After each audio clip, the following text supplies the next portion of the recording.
देखिए, अब हम लोग चर्चा करेंगे इकोनॉमिक्स के तहत जो है अर्थव्यवस्था का अर्थ क्या होता है। पहले हम लोग अर्थव्यवस्था के बारे में भी विस्तृत से चर्चा किए थे कि अर्थव्यवस्था क्या होता है। देश की अर्थव्यवस्था के बारे में भी हम लोग देखे थे कि आज़ादी से पूर्व हमारी अर्थव्यवस्था कृषि पर आधारित थी और हस्तकारी कार्यकलाप से हमारा जीवन यापन खुशहाल था। अंग्रेज व कुछ लुटेरों के आने से देश हमारा बर्बाद हो गया। उस अवधि में जिस समय वो लोग आए, हमारा देश सोने की चिड़िया था, उन्होंने सबको लूट करके बर्बाद कर दिया। आज़ादी के बाद देश के जो भी कार्यकर्ता थे उनके सामने एक बहुत बड़ी समस्या थी कि आज़ाद भारत को फिर से जो है किस तरह से चलाया जाए कि हम लोग संपन्न हो सकते हैं। व्यक्ति के जीवन में विकास के लिए और क्रमिक रूप से चलते रहने के लिए पूंजी की बहुत व्यवस्था मतलब बहुत मायने रखती है। पूंजी व्यवस्था के बगैर जीवन यापन संभव नहीं है। ठीक है, तो कल हम लोग मतलब इन सभी बात पर चर्चा किए थे। आज हमारी चर्चा होगी कि अर्थव्यवस्था का अर्थ क्या है, यानी कि मीनिंग ऑफ इकोनॉमी।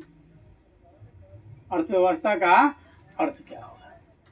हम लोग निरंतर देखते हैं कि समाज के सभी लोग अपने जीवन यापन के लिए किसी न किसी क्षेत्र में जाते हैं, नहीं, और समाज में सभी लोग जो है अपनी जीविका चलाने के लिए किसी न किसी क्षेत्र में जो है कि कार्य कर रहे हैं, चाहे वो देश का नेता हो, ठीक है, या समाज का एक नॉर्मल मजदूर हो।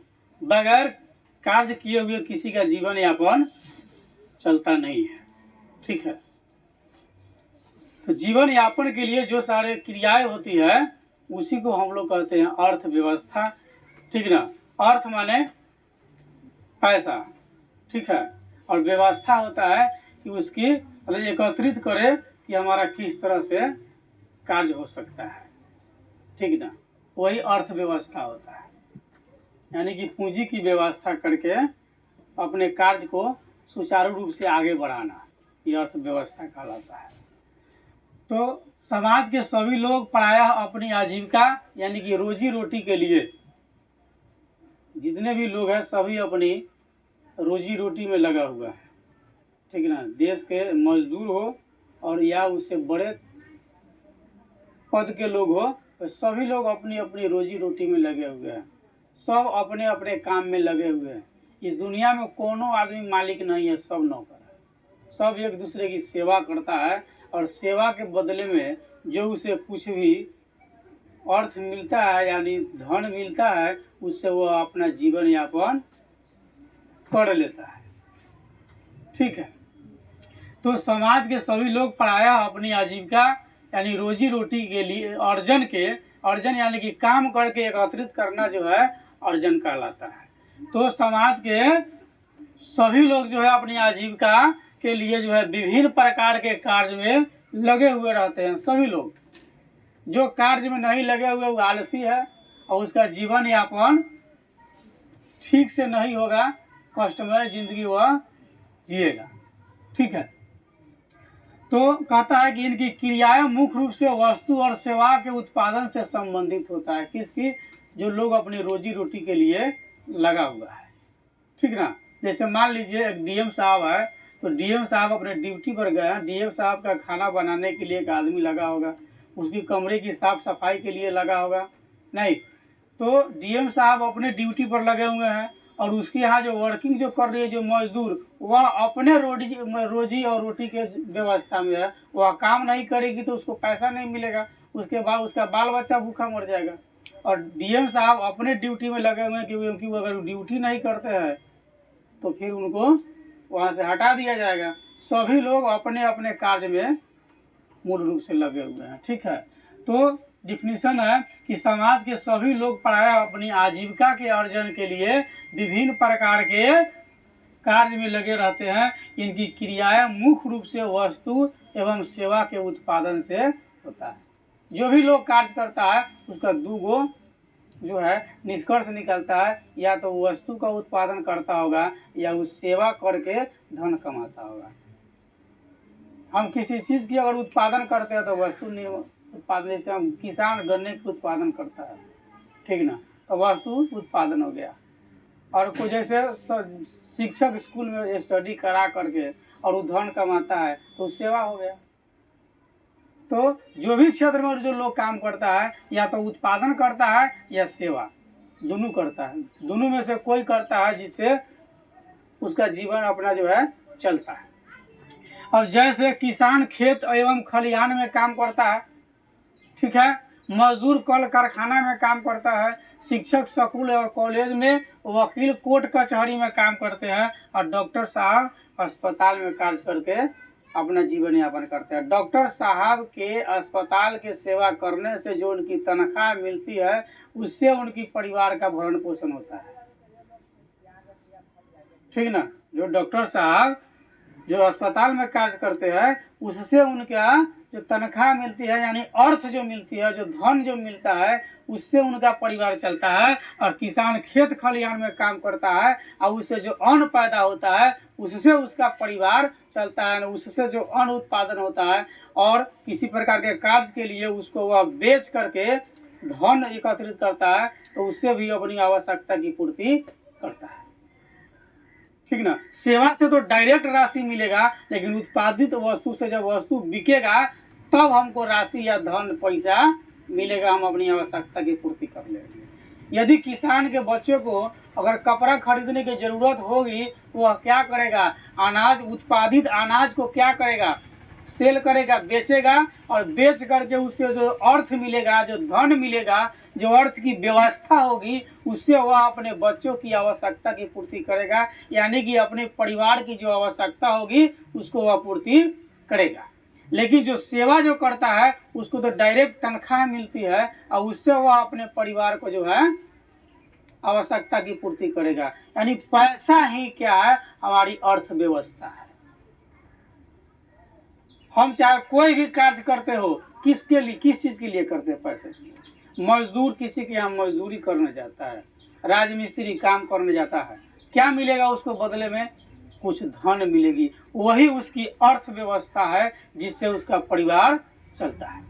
डॉक्टर साहब सेवा करते हैं तो उससे जो उसकी अर्थ मिलती है, जो तनख्वाह मिलती है, उससे उनका परिवार चलता है। वकील साहब को कोर्ट में जो फी मिलता है, उससे उसका परिवार चलता है। नहीं, अन्य क्षेत्र में मजदूर जो है, जो मजदूरी करता है, उससे जो मिलता है उससे उसका परिवार चलता है। और शिक्षक स्कूल और कॉलेज में पढ़ाते हैं, पढ़ाने के क्रम में जो उसको धन मिलता है, जो अर्थ मिलता है, यानी कि वो मेहनत करके जो अर्थ की व्यवस्था कर पाते हैं, उसी से उनका परिवार की आवश्यकता की पूर्ति होता है। उपयुक्त सभी लोग धन कमाने के उद्देश्य से अपना कार्य कर रहे हैं। एक चीज कन्फर्म हो गया, सभी लोग क्यों कार्य कर रहे हैं, धन कमाने के लिए, यानी अपने परिवार की आवश्यकता की पूर्ति के लिए। किस चीज के लिए कार्य कर रहे हैं, अपने परिवार की आवश्यकता की पूर्ति के लिए। यदि परिवार की आवश्यकता की पूर्ति न करनी हो तो कोई काम नहीं करेगा, सब बैठा बैठा मर जाएगा। नहीं, काम को करेगा, नहीं करेगा, जरूरतें नहीं, इसलिए कहा गया है कि आवश्यकता आविष्कार की जननी होती है। आवश्यकता आविष्कार की जननी होती है। यदि आवश्यकता नहीं हो तो कोई आविष्कार ही नहीं करेगा। नहीं, अभी चंद्रयान 3 लॉन्च की गई है, ठीक है, क्यों, क्योंकि उसकी आवश्यकता है। अगर उसकी आवश्यकता नहीं होती तो नहीं की जाती। इसलिए आवश्यकता जो है आविष्कार की जननी होती है। जननी माने जन्म देने वाली। तो उपयुक्त जो हम लोग जो अभी स्टडी किए हैं कि उपयुक्त सभी लोग धन कमाने के उद्देश्य से विभिन्न आर्थिक क्रियाओं में लगे हुए हैं। विभिन्न, जैसे वकील वकालत में लगे हैं, मजदूर कारखाना में लगा है, शिक्षक स्कूल कॉलेज में लगे हैं, किसान खेत खलिहान में लगे हुए हैं, जिससे उनके परिवार यानी कि बाल बच्चों की आवश्यकता की जो है आवश्यकता पूरी हो सकती है, या आवश्यकता की पूर्ति हो सकती है। क्यों लगा हुआ है, क्योंकि उनकी आवश्यकता, उनके परिवार की जो सदस्य है उनकी आवश्यकता की पूर्ति हो सकती है, या बाल बच्चों की आवश्यकताओं की पूर्ति हो सकती है, इसीलिए लगा हुआ है। अगर नहीं रहता आवश्यकता तो लगता नहीं, लगता, सब आराम से एकदम बैठा हुआ। आवश्यकता है या नहीं, क्यों काम करेगा। आप स्टडी कर रहे हैं, क्यों कर रहे हैं, आवश्यकता है, जरूरी है, हम पढ़ करके या तो उत्तम नागरिक बनेंगे, या समाज का उत्तम सेवक बनेंगे, या किसी क्षेत्र में जा करके सेवा करेंगे और उसके बदले में हमें जो कुछ मिलेगी उससे हम अपनी परिवार की भरण पोषण कर लेंगे। चाहे हम नौकरी करें या प्राइवेट सेक्टर में जाएं, वैज्ञानिक बने, डॉक्टर बने। डॉक्टर क्या है, सेवा करता है। वैज्ञानिक क्या है, सेवा करता है। किसान क्या है, सेवा करता है। ठीक ना। यदि किसी के दिमाग में ऐसी बात है कि हम मालिक है, तो ऐसा भ्रम आप दिमाग से निकाल दीजिए। ठीक ना। क्योंकि देश का प्रधानमंत्री कौन है, प्रधानमंत्री, मालिक नहीं।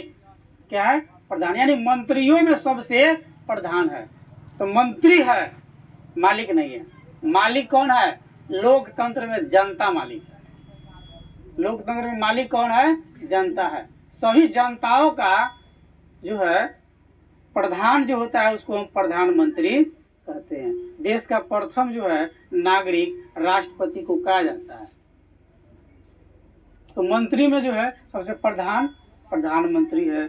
उससे नीचे विभिन्न प्रकार के मंत्री है। स्टेट लेवल पर आइएगा तो कहता है मुख्यमंत्री, मतलब प्रांतीय जो है प्रांत का क्या हुआ, मंत्रियों में मुख्य है, इसलिए उसका नाम है मुख्यमंत्री। तो फिर मालिक कौन है, जनता। मालिक कौन है, जनता। ठीक है। लेकिन दुर्भाग्य है कि जनता को इस चीज का एहसास नहीं है कि हम मालिक है।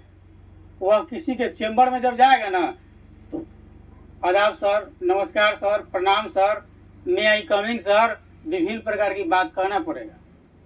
और उसमें चेंबर में बैठे हुए अधिकारी को इस चीज का ज्ञान नहीं है कि मालिक आ गया हमारा।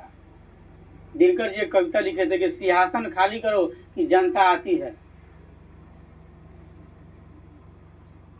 नहीं, जबकि अधिकारी के चेंबर में जाने के बाद अधिकारी को खड़ा हो जाना चाहिए ना।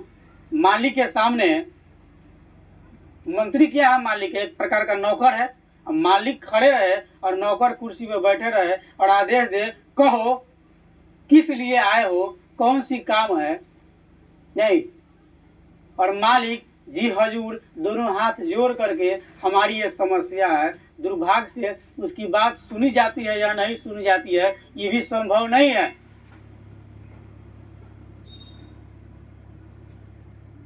तो न मालिक को एहसास है कि हम मालिक है और न उस नौकर को एहसास है कि हम नौकर है। मंत्री की पावर केवल इलेक्शन के समय में डाउन हो जाती है। जब इलेक्शन होती है नहीं तो दोनों हाथ जोड़ करके आपके सामने वह 5 दिन हाथ जोड़ करके घूमेगा और आप उसके पीछे पीछे 5 साल हाथ जोड़ करके घूमिएगा। 5 दिन हाथ जोड़ करके आप अपनी मत, आप अपने विचार उसको दे दिए और वो मालिक हो गया। जब आप उसके यहाँ जाएंगे तो आपको पहचानेगा नहीं। इलेक्शन में अगर हाँ भैया, अरे आप बचपन के साथी है, दोस्त है, साथी पढ़े लिखे, हम ही को सपोर्ट कीजिएगा। और जनता क्या है, अबोध है, निर्बोध है। ठीक ना। वो है एकदम थोड़ा सा उसको उसका बड़ाई कर दीजिए, एकदम खुश हो जाता है और अपनी मत दे देता है। जब प्रतिनिधि जब आगे बढ़ जाता है, कुर्सी पर चला जाता है और जब उसके यहाँ मिलने जाता है, भाई साहब नमस्कार, अच्छा कौन, कहाँ घर है, उस समय बड़ी ठेस लगती है जनता को। किसी भी क्षेत्र का भी हो, जो भी प्रतिनिधि हो, वो सब क्या है, नौकर है, समाज का सेवक है, मालिक नहीं है। मालिक तो जनता है। नहीं, इसलिए अगर किसी के दिमाग में इस तरह की भावना रहती है कि हम मालिक है तो आप इससे बाहर हो जाइए। आप सभी लोग समाज की सेवक है। सेवा के बदले में शिक्षक सेवा करता है तब तनख्वाह मिलती है, डॉक्टर सेवा करता है तब तनख्वाह मिलता है। नहीं, किसान अगर खेत में हल चलाता है, खून पसीना बहाता है तब अन्न उपजाता है। इस देश में अगर सबसे ज्यादा प्रधानता किसी की होनी चाहिए तो किसान और मजदूर को। मजदूर यदि नहीं होता तो देश का ताजमहल नहीं बनता। मजदूर नहीं होता तो देश का संसद भवन नहीं बन पाता। किसान नहीं होता तो बड़े बड़े साहब लोग अन्न नहीं खाते और अन्न के बगैर तो कोई जिंदा रह ही नहीं सकता है। इसलिए इस देश में अगर सबसे ज़्यादा प्रधानता अगर किसी को मिलनी चाहिए तो वह किसान और मजदूर को मिले। ठीक है। तो उपयुक्त सभी जो लोग हैं, किसान, मजदूर, शिक्षक, वकील और डॉक्टर, ये सभी लोग धन कमाने के उद्देश्य से अलग अलग प्रकार के आर्थिक क्रिया में लगे हुए हैं, जिससे उसके परिवार के सदस्यों की आवश्यकता की पूर्ति हो सकती है। नहीं, अब किसी के घर में शादी हो तो पैसा कहाँ से आएगा? अगर डॉक्टर है तो डॉक्टर साहब की तनख्वाह होगी तो होगी, शिक्षक है तो उनकी तनख्वाह मिलेगी तो होगी, और किसान और मजदूर है तो धान गेहूँ जब बेचेंगे तब बाल बच्चों की शादी विवाह, बड़ बीमारी, विभिन्न प्रकार के कार्य कर सकते। तो सभी अपनी आवश्यकता की पूर्ति में लगे हुए हैं। आर्थिक क्रियाएं क्या है? तो हमारी वे सभी क्रियाएं जिनसे हमें आय प्राप्त होती है। आय माने धन, पैसा, रुपया, उसको हम आय कहते हैं। तो हमारी वे सभी क्रियाएं जिनसे हमें आय प्राप्त होती है आर्थिक क्रियाएं कहलाती है। आर्थिक यानी कि अर्थ के लिए जो हम काम करते हैं उसको हम आर्थिक क्रिया कहते हैं। अर्थ माने धन के लिए जो हम काम करते हैं उसको आर्थिक क्रिया कहते हैं। पैसा के लिए जिस काम को हम करते हैं उसको आर्थिक क्रिया कहते हैं। और कार्य करने के बाद में उससे हम विभिन्न प्रकार के कार्य कर सकते हैं। जो हमको धन मिलेगा ना हमारी मजदूरी से, हम जिस भी क्षेत्र में सेवा का कार्य करते हैं उससे जो हमको धन मिलेगा उसी से हम अपनी परिवार की आवश्यकता की पूर्ति कर सकते हैं। ठीक है, तो हमारी वे सभी क्रियाएं जिनसे हमें आय प्राप्त होती है वह आर्थिक क्रिया कहलाती है। आय मतलब रुपया, पैसा। अब पूछेगा आर्थिक क्रिया कैसे? तो नॉर्मल अपनी भाषा में समझ लीजिए कि वे सभी काम जिससे हमें अर्थ मिलती है आर्थिक क्रिया है। अर्थ नहीं मिलती है आर्थिक क्रिया नहीं। हम दिन भर एक्सरसाइज करते रह जाए, क्या मिलेगा उससे? पैसा मिलेगा? नहीं, तो शारीरिक क्रिया है। क्या है वो? शारीरिक क्रिया है। अर्थव्यवस्था एक ऐसा तंत्र या ढांचा है, ठीक है, जिसके अंतर्गत विभिन्न प्रकार के आर्थिक क्रियाएं संपादित की जाती है। अर्थव्यवस्था एक ऐसा तंत्र है या ढांचा है, ठीक है, जिसके अंतर्गत विभिन्न प्रकार के आर्थिक क्रिया संपादित की जाती है। और किसी घर में शादी है वह होगा, किसी के बच्चों को फी देना है वह होगा, किसी को मकान बनाना है वह भी हो सकता है। मतलब विभिन्न प्रकार की आर्थिक क्रिया में सभी चीज हो गया जो आपको जरूरत है। हम जब आय प्राप्त करते हैं तो हम अपनी जरूरत की जो वस्तु होती है उसी को न खरीदते हैं, जरूरत जो नहीं है उसको थोड़ी लेते हैं। तो हम विभिन्न प्रकार के क्षेत्र से जो आय हम प्राप्त करते हैं अपनी आवश्यकता की जो वस्तु होती है उसकी हम पूर्ति करते हैं। जैसे कृषि से, जो किसान है कृषि से आय प्राप्त करता है, ठीक ना। जो उद्योग जो लगाया है, फैक्ट्री लगाया है, वो फैक्ट्री से प्राप्त करता है। जो बिजनेसमैन है, जो व्यापारी ना, साहूकार साहूआइन जो है वो लोग उससे अपना पैसा कमाता है। बैंकिंग वाला बैंकिंग से प्राप्त करता है, बीमा वाले बीमा से, और परिवहन विभाग के जो है जो गाड़ी जो है ये सब परिवहन के अंतर्गत आता है। और संचार के अंतर्गत आ गया डिजिटल दुनिया। मोबाइल आपका संचार का माध्यम है, टीवी संचार का माध्यम है। इससे हम विभिन्न प्रकार के जानकारी, विभिन्न प्रकार के सेवा का लाभ हम प्राप्त करते हैं उस संचार के साधन। ठीक है, तो ये आर्थिक क्रियाएं एक तरफ विभिन्न प्रकार के वस्तु और सेवा का संपादन करती है, एक तरफ ही उत्पादन भी करता है, और एक तरफ दूसरी तरफ लोगों को रोजगार भी देता है। और उत्पादन कैसे करता है और रोजगार कैसे देता है देख लीजिए। जैसे मान लीजिए किसान क्या करता है, अपने क्षेत्र में धान गेहूं पैदा किया, उत्पादन किया, ठीक ना। वो अपने अर्थ के लिए, पैसे के लिए उसको क्या कर दिया, बेच दिया। खरीदा कौन? साहूकार। खरीदा कौन? व्यापारी नहीं, वो यहाँ से ले जाकर के कहीं और बेच दिया, ठीक ना। तो बेचने के क्रम में किसान को एक राशि मिल गई आवश्यकता अनुसार, और व्यापारी को उसमें से कुछ मुनाफा मिल गया। एक तरफ उत्पादन भी हुआ, दूसरी तरफ रोजगार भी। एक इंडस्ट्री अगर लगती है तो उसमें बहुत सारे लोगों को रोजगार प्राप्त होता है, ठीक है। अर्थव्यवस्था की मुख्य रूप से अगर मानी जाए तो तीन आधार जो है, अर्थव्यवस्था की तीन आधारभूत क्रिया है। ठीक है ना। एक है उत्पादन, दूसरा उपभोग और तीसरा है निवेश या पूंजी, पूंजी निर्माण, ठीक है ना। अर्थव्यवस्था के 3 आधारभूत क्रिया है जिससे अर्थव्यवस्था हमारी सुचारू रूप से चलती है। पहला उत्पादन यानी प्रोडक्शन, दूसरा उपभोग यानी कि कंजप्शन, और तीसरा निवेश या पूंजी निर्माण, इन्वेस्टमेंट और कैपिटल फॉर्मेशन कर लीजिए इसको, ठीक है। तो उत्पादन क्या यानी कि प्रोडक्शन क्या है, जो भौतिक पदार्थ, भौतिक पदार्थ का मतलब जो भी उत्पादन हम करते हैं क्या हुआ, भौतिक पदार्थ, ठीक है ना। तो जो भौतिक पदार्थ और सेवा का उत्पादन करती है, चाहे वो किसान हो, डॉक्टर हो, वकील हो, तो जो भी भौतिक पदार्थ और सेवा का उत्पादन करती है या पहले से उत्पादित वस्तु के मूल्य में, ठीक है, वृद्धि करता है। जैसे किसान क्या करता है, किसी चीज की उत्पादन करता है, तो कौन हो गया, उत्पादन करता, कौन हो गया, उत्पादन करता। उपभोग जो उसका उपयोग करता है वह उसका उपभोग करता होगा। सामान्य भाषा में समझ लीजिए कि जो किसी चीज की पैदा करता है ना, क्या हो गया, उत्पादक हो गया।